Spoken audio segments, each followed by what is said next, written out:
વાટાઘાટો માટે મળીશું અને સવારે અમે પણ કીધું કે અમે પણ આવીશું અને આનું નિરાકરણ નહીં આવે તો અમારા ધરણા અનિશ્ચિત સમય માટે ચાલશે.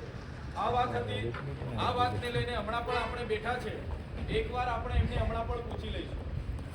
એ બેઠા છે, એમણે શું નિર્ણય કરવાનો છે એકવાર કર્મચારીઓને કહેશે.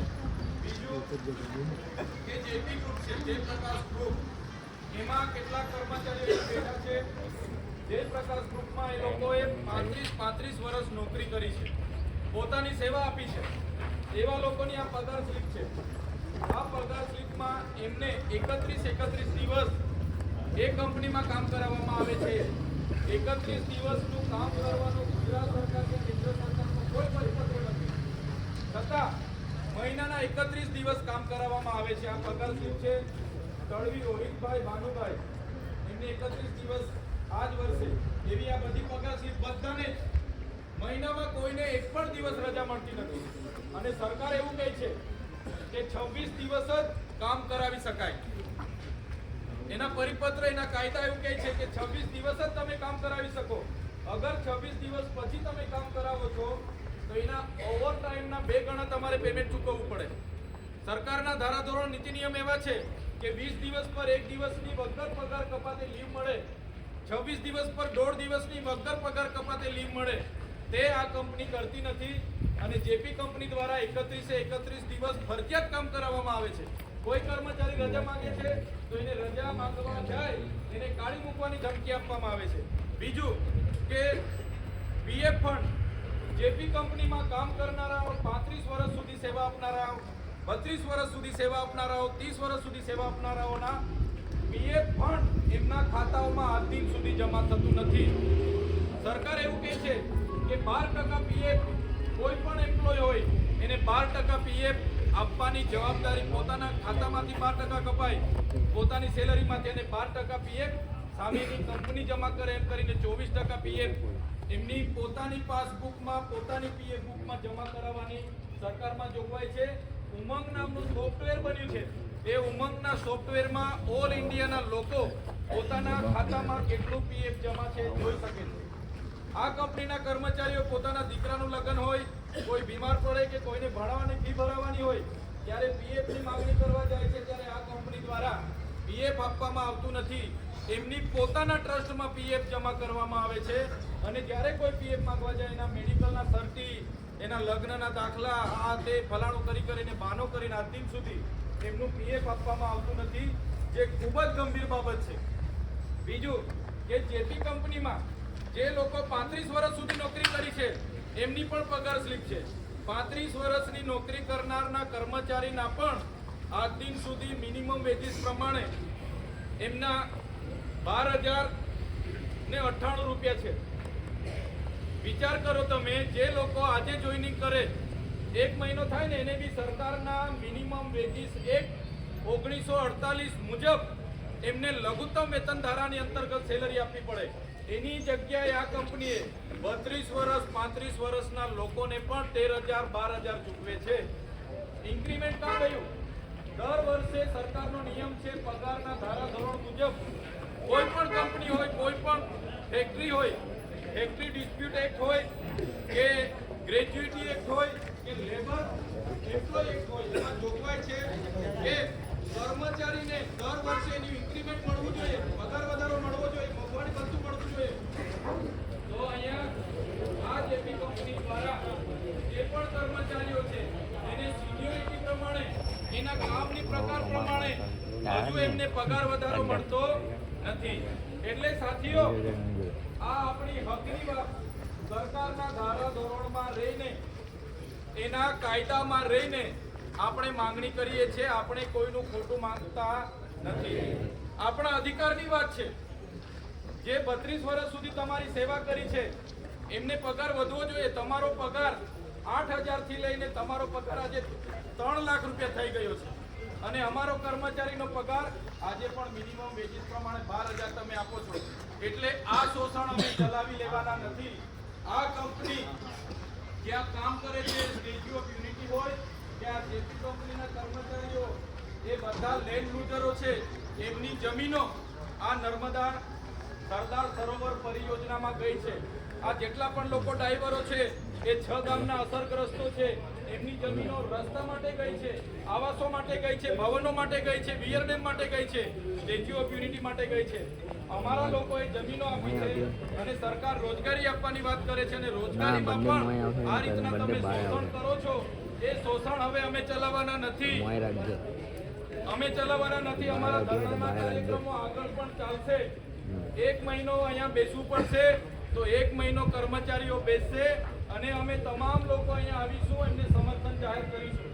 બીજી વાત ખાસ મહત્વની, જેટલા પણ પોલીસ અધિકારીઓ છે એમને મારી વિનંતી છે, ભાઈ અમે કોઈ કાયદો વ્યવસ્થા હાથમાં લેવા માંગતા નથી.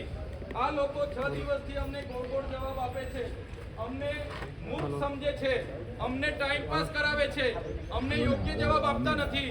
એટલા માટે અમે તમને પોલીસ અધિકારીઓને વિનંતી કરું છું, અમને બિલકુલ શાંતિથી ધરણા પ્રદર્શન કરવાનો અધિકાર છે, સંવિધાને આપેલો અધિકાર છે, અમને કરવા દો.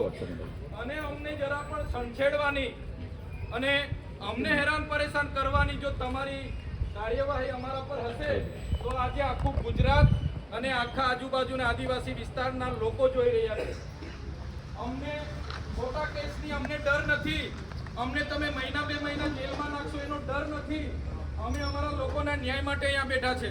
એટલે પોલીસ અધિકારીઓને પણ વિનંતી કરું છું કે કદાચ તમારા ઉપરી નેતાઓના ઇશારે અને ઉપરી પોલીસ અધિકારીઓના ઇશારે અમને છંછેડવા માટેની જો તમે પ્રયાસ કરશો તો અમે આખા ગુજરાતના આદિવાસી, મધ્યપ્રદેશના આદિવાસી હોય, મહારાષ્ટ્રના હોય કે રાજસ્થાનના હોય, સેલવાસ, દમણ અને દીવના હોય, બધા જ આદિવાસીઓને અહીંયા આવવાનું આહવાન કરીશું અને એની સંપૂર્ણ જવાબદારી પ્રશાસનની રહેશે.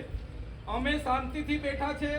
અમારી માંગણી જો તમે પૂરી કરવાના હોય તો પોલીસ અધિકારીઓ આવી જાઓ અને પૂરી કરી આપી દો. એટલે અમે હમણાં અહીંયા પૂરું કરીને અમારું બધું બિસ્તરો પોટલો લઈને અમે નીકળી જઈએ. જો પોલીસ અધિકારીઓને પોતાના પ્રમોશનો માટે અને વહાલા ધવલા થવા માટે કોઈને કોઈ ઈચ્છા હોય તો તમે અમારા પર ખોટી ફરિયાદ અને અમને ખોટી રીતે હેરાન કરજો. અમે આદિવાસી છે, અમે ક્યારે અમારા ન્યાય માટે અમે લડીશું, અમે ઝૂકીશું નહીં. અમે શાંતિપ્રિય રીતે અહીંયા ધરણા પ્રદર્શન કરીએ છીએ. અમે સીઓ શ્રીને પણ હમણાં રજૂઆત કરવા જવાના છે. અમને અમારા અધિકારો અમારા કર્મચારીઓને અપાવી દો. તમે અપાવો, કાં તો સીઓ અપાવે, કાં તો આ કંપની આપી દે, એટલે અમારા ધરણા પૂરા. પણ અમને ખોટી રીતે હજુ પણ કેમ છું, અમારા લોકોને ખોટી રીતે હેરાન પરેશાન કરવાનું જો કામ પોલીસ અધિકારીઓ કરશે તો અમે આખા ગુજરાત, મહારાષ્ટ્ર, મધ્યપ્રદેશ, રાજસ્થાનના આદિવાસીઓને કેવડિયા પધારવાનું અમે જાહેર આમંત્રણ આપીશું. અને તે દિવસે કાયદો વ્યવસ્થા બગડશે એની જવાબદારી જે તે પોલીસ અધિકારીની રહેશે, જે તે પ્રશાસનની રહેશે. એટલે મહેરબાની કરીને અમારા કાર્યક્રમ અમે શાંતિપ્રિય રીતે ધરણા પ્રદર્શન કરીને અમારી જે માંગો છે એ મૂકીએ છીએ. એટલે કોઈ પણ પોલીસ અધિકારી અમારી સાથે ઘર્ષણ પેદા કરવા માટેના પ્રયાસો નહીં કરશો, એ પણ આપણે વિનંતી કરીએ છીએ. અને અહીંયા બેઠેલા તમામ લોકો, આ આપનો હક છે. કોઈ કાયદો, કોઈ સરકારે કીધું નથી કે 31 દિવસ કામ કરવાનું. કોઈ સરકારે કોઈ કાયદો એવું કહેતો નથી કે તમારું પીએફ તમને ના મળે. કોઈ કાયદો, કોઈ સરકાર એવું કહેતી નથી કે તમને ઓવરટાઈમ ના મળે. એટલે આ તમને મળવું જ જોઈએ. ઇન્ક્રીમેન્ટ મળવું જ જોઈએ, મેડિક્લેમ મળવું જ જોઈએ, ગ્રેજ્યુએટ મળવી જ જોઈએ. તમને ઓવરટાઈમ કરાવવામાં આવે છે એનું 2 ગણું પેમેન્ટ તમને મળવું જ જોઈએ. આ સરકારનો રૂલ્સ છે અને સરકારના રૂલ્સ પ્રમાણેની આપણી માંગણી છે. પ્રશાસન આમાં ધ્યાન આપે અને આ કર્મચારીને ન્યાય આપે. જો ન્યાય નહીં આપશે તો અમારા રચનાત્મક કાર્યક્રમો દિવસ અને દિવસે અમે વધારતા જઈશું. આજે ભલે અમે 1000-1500 લોકો અહીંયા છે, અમે અહીંયા બેસીશું. આજે નિર્ણય નહીં આવે તો ફરી અમને સમય આપીશું અને ફરી આનાથી મોટો કાર્યક્રમ આપીશું. જ્યારે પણ નિર્ણય નહીં આવે તો ફરી બધા સમાજના નેતાઓ, સામાજિક સંગઠનના આગેવાનો, બધા પદાધિકારીઓને પણ આહવાન કરીશું. ફરી આનાથી પણ મોટો કાર્યક્રમ આપીશું. એમ કરતા કરતા દિવસ અને દિવસે આંતરે 2-3 દિવસમાં આપણો મોટો કાર્યક્રમ આપણે અહીંયા આપતા જઈશું. અને અહીંના જે લોકોએ જમીનો આપી છે, પોતે પોતાના સમાજ, પ્રકૃતિ અને ગામથી છીનબીન થયા છે, એવા લોકોને ન્યાય અપાવવા માટે અમારે બધાએ મહિનો સુધી અહીંયા રહેવું પડશે. તો અમારું આ આંદોલનને સમર્થન રહેશે. અને અહીંયા રહીને તમામ આદિવાસી સમાજને અહીંયા એકત્રિત કરવા માટે આવનારા દિવસોમાં અમને ફરજ ના પડે એટલા માટે અમે કંપની પ્રશાસન અને પોલીસ પ્રશાસનને વિનંતી કરીએ છીએ કે આ કર્મચારીની માંગોનું નિરાકરણ આવે. અગર તમને સમય જોઈએ છે, અમારા વતી અમે સમય આપવા પણ તૈયાર છે. કોઈ પ્રશાસનને કોઈ કંપનીને સમય જોઈએ છે, એના માટે અમે સમય આપવા પણ તૈયાર છે. પણ અમને પાક્કા લેટર પેડ પર, કંપનીના લેટર પેડ પર અમને બાહેધરી જોઈશે. આટલા દિવસમાં આટલા સમયે તમારો પગાર વધારો થશે, એનું લખાણ અમને જોઈશે. તમે એ લખાણ અપાવી શકતા હોય, તમે અમને વિશ્વાસ અપાવી શકતા હોય, ખાતરી અપાવી શકતા હોય, તો અમે આજે પણ આંદોલન સમેટવા માટે તૈયાર છે. એટલા માટે અમે શાંતિપૂર્વક આંદોલન કરીએ છીએ. અમારી વ્યાજબી માંગોની માંગ કરીએ છીએ. કાયદાનું ઉલ્લંઘન આ કંપનીઓએ કર્યો છે, પરિપત્રનું ઉલ્લંઘન આ કંપનીઓએ કર્યો છે, અમે નથી કર્યો. એટલે બધાને કેમ છું કે આ આંદોલન, જો આ લોકો આપણી માંગો નહીં સ્વીકારશે તો દિવસે ને દિવસે મોટું થતું જશે. અને આવનારા દિવસોમાં સ્ટેપ બાય સ્ટેપ તમામ રાજ્યોના આદિવાસી આગેવાનોને, નેતાઓને, તમામ પક્ષ પાર્ટીના નેતાઓને, તમામ સંગઠનના નેતાઓને, ધર્મ સંપ્રદાયના મહંતોને પણ અહીંયા બોલાવીશું. અને આ કેવડિયાના લોકોને ન્યાય મળે એ પ્રયાસ આપણા રહેશે. આ વાત સાથે આપ બધા અહીંયા ઉપસ્થિત થયા છો, તમામ અહીંયા કામ કરનારા શ્રમિકો, પદાધિકારીઓ, મીડિયાના મિત્રો અને પોલીસ અધિકારીઓ બધાનો હું આભાર માનું છું. અને આપણનો આગળનો કાર્યક્રમ હવે આમની ચર્ચાનો છે, ત્યારે બધાને વિનંતી કરું છું પોતપોતાની જગ્યા પર શાંતિથી બેસજો. અમે જે બી કંપનીના 2 આગેવાનોને આગળ બોલાવ્યા છે, જેબીએમ કંપનીના પણ 2 આગેવાનોને બોલાવ્યા છે, એ કંપનીના કરતા હર્તાઓને પણ બોલાવ્યા છે, લેબર કમિશનરના કર્મચારીને પણ અહીંયા બોલાવ્યા છે. અમે શાંતિપ્રિય રીતે વાટાઘાટો કરીએ છીએ અને આગળ જે પણ કરવાનું થશે તમારા બધાની સહમતિથી આગળ વધીશું. બધાનો ખૂબ ખૂબ આભાર.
Good.